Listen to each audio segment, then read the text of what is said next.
Bienvenue à tous dans ce journal. Voici le sommaire. Votre vision s'embrouille et vous avez du mal à discerner les formes. Il n'y a certainement pas de doute, vous souffrez de la cataracte, un mal qui affecte le cristallin.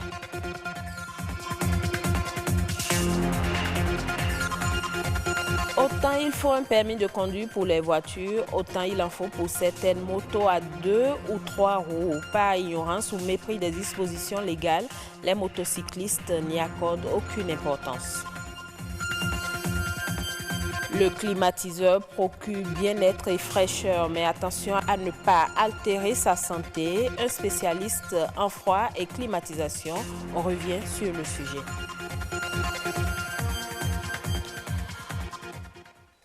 À nouveau, bonsoir et merci pour votre fidélité. Vous souffrez de baisse de la vue, de brouillard ou d'éblouissement à la lumière vive. Eh bien, sachez-le, vous souffrez de la cataracte. Cette maladie de la vision est une affection due au développement d'opacité sur le cristallin. Le seul traitement possible est la chirurgie. Comment contracte-t-on la cataracte et peut-on la prévenir? Élément de réponse avec Cécile Rondé. Une tache blanche sur cet œil, mais pas anodin. Il s'agit de la cataracte. Autrefois considérée comme une maladie de la vieillesse, ce mal existe sous différentes formes et peut conduire à la cécité. Cette maladie-là qui va toucher électivement une partie de l'œil, un organe de l'œil qu'on appelle le cristallin. Le cristallin, c'est une lentille. Lorsque justement cette lentille-là qui est transparente s'opacifie, l'image ne passe plus et on fait ce qu'on appelle la cataracte. Alors la cataracte, elle peut toucher les personnes âgées, elle va aussi toucher parfois des gens plus jeunes et des enfants. Ça peut être un coup qu'on porte sur l'œil, ça c'est chez les sujets jeunes en cas de traumatisme, mais ça peut être aussi une altération, un petit virus qui a attaqué l'œil dans l'enfance et qui a altéré une partie de cette enveloppe et qui crée justement la cataracte. Ça peut être la prise de médicaments, pourquoi pas, qui peut aussi produire cela. Des conséquences préjudiciables pour la vue. Mais si elle ne peut être prévenue, la cataracte présente des signes annonciateurs. Lorsque déjà on commence par moins distinguer sa fenêtre ou moins distinguer une cible sur un mur en particulier, lorsqu'on commence par ne plus très bien voir les marches d'escalier par exemple, et ça peut être déjà des signes annonciateurs d'une cataracte qui est en train d'évoluer, de naître. Mais le grand signe, c'est la vision floue. Il y a des personnes qui, lorsqu'il y a de la grande lumière, ne voient plus très bien. Mais lorsqu'elles sont dans une petite pénombre, elles voient mieux. Ça aussi, ce sont des signes de cataracte. Guérir de la cataracte n'est pourtant pas chose impossible. Cependant, il n'existe qu'une seule voie de recours. De toutes les façons, que ce soit pour un bébé, un nouveau-né, que ce soit pour une jeune personne ou que ce soit pour une personne âgée, il n'y a qu'un seul traitement efficace pour la cataracte, c'est justement de l'opérer. C'est-à-dire d'enlever cette lentille qui est cataractée et actuellement, on propose à la place ce qu'on appelle un implant, qui est une petite lentille artificielle que l'on mettra à la place de ce cristallin et qui permettra de restaurer la vision qu'on a perdue. La cataracte, à l'instar d'autres maladies de l'œil, peut conduire à la perte de la vue. Mais dans tous les cas, une consultation régulière constitue le moyen de prévention le plus efficace. Difficile de subir la chaleur quand on possède un climatiseur. Il procure la fraîcheur et une certaine sensation de bien-être.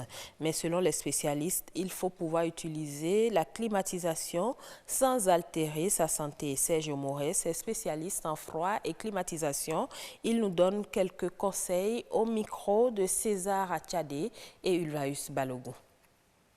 Il faut dire que la climatisation, c'est un ensemble de procédés qui consiste à contrôler, réguler, modifier les conditions climatiques d'un local pour des raisons de confort ou pour des raisons techniques. C'est le cas des centrales, des chambres de serveurs, le cas des blocs opératoires et autres. En fonction de la température extérieure que nous avons au Bénin et dans notre sous-région, parce que nous sommes dans une zone tropicale, il faut régler son climatiseur à une température comprise entre 26 et 24 degrés.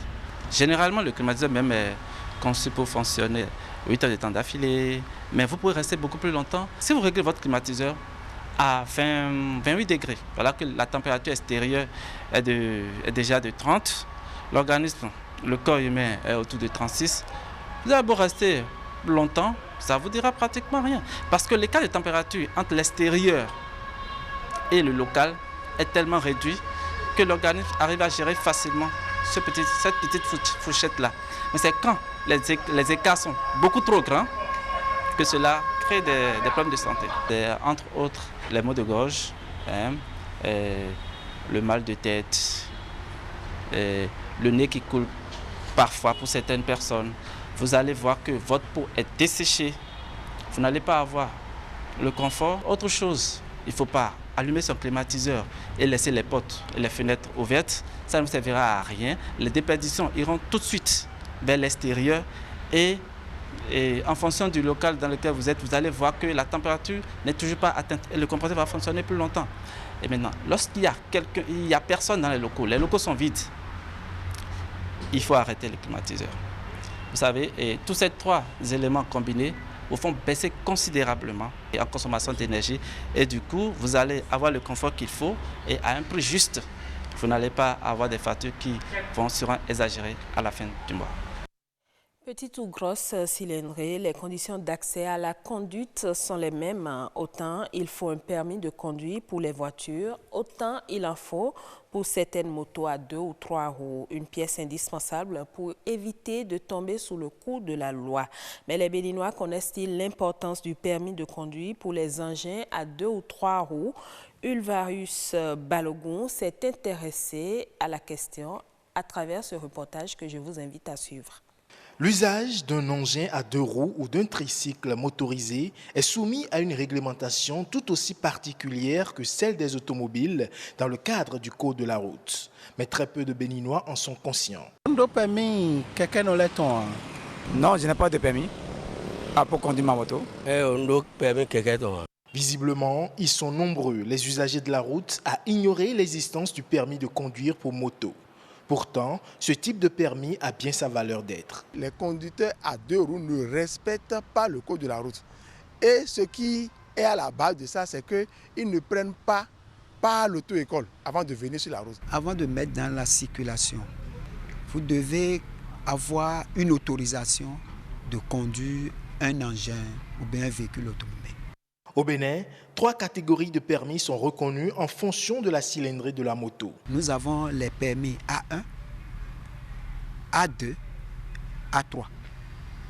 Le permis A1, c'est pour conduire les engins à 2 roues de petite cylindrée, c'est-à-dire de cylindrée ne dépassant pas 75 cm3. Les Tchénanan, les MAT, ces motos d'âme qui n'ont pas d'embrayage là, sont rangées dans la catégorie A1. Le permis A2 autorise la conduite des motocyclettes de cylindrée moyenne, c'est-à-dire de cylindrée dépassant les 75 cm3 jusqu'à 400.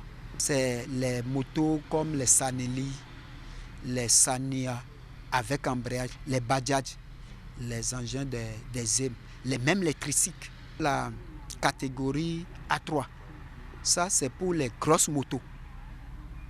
Les motos que les motards conduisent pour les policiers qui se mettent devant les officiels. C'est les grosses motos là, dont la cylindrée, bien entendu, dépasse les 400 cm3. Et pour obtenir ces différentes catégories de permis, le passage dans une auto-école est indispensable. Pour obtenir cette catégorie de permis A1, vous devez satisfaire à l'examen théorique, c'est-à-dire du code de la route. On n'exige pas la conduite. Avant d'obtenir le permis A2, il faut, en plus le code de la route, il faut un examen pratique. On doit quand même évaluer l'apprenant par rapport à sa capacité de conduire l'engin là. L'obtention du permis A2 et celui du A3 respectent les mêmes critères dans le code de la route et l'examen de conduite. Mais un âge minimum est requis pour toutes ces différentes catégories de permis. 16 ans au moins pour le A1, A2 18 ans au moins et le A3 21 ans au moins.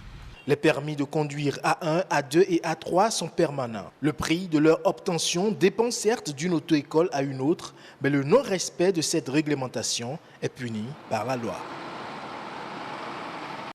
Hors de nos frontières et plus précisément au Sénégal, les opérateurs de télécommunications, des agents de l'Institut national de statistique et des cadres des ministères sont conviés à un séminaire de renforcement de capacités en matière de collecte et de gestion des données TIC. Une formation de 4 jours pour acquérir de bonnes pratiques en la matière. Voyez le reportage. Que ce soit dans les administrations, dans les services ou encore dans les ménages, l'usage des technologies de l'information et de la communication est entré dans les habitudes. Très souvent, en matière de collecte et de gestion des données administratives, des difficultés surviennent.